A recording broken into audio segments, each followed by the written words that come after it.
Ciao amici di YouTube, sono Vincenzo, benvenuti anche questo sabato sul mio canale e nel mio piccolo laboratorio. La settimana scorsa ho realizzato questo simpatico portavasi.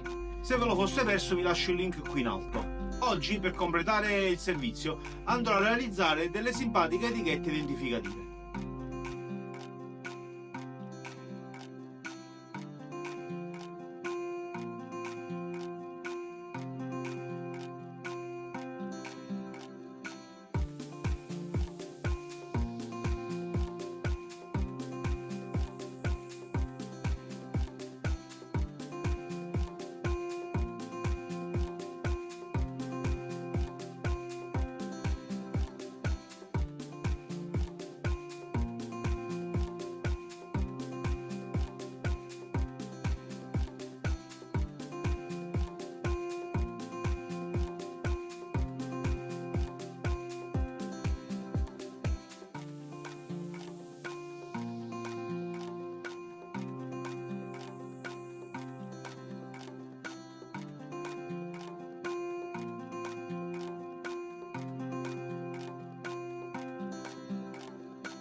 E rieccoci amici, anche per questo sabato il progetto è concluso.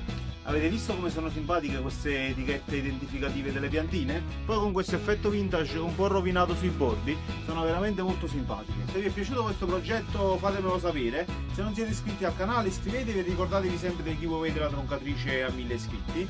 Poiché siamo maker e ci piace testare i prodotti, ho fatto anche una prova su dell'abete, quindi legno poroso, con colla cianoacrilica e questo è il risultato.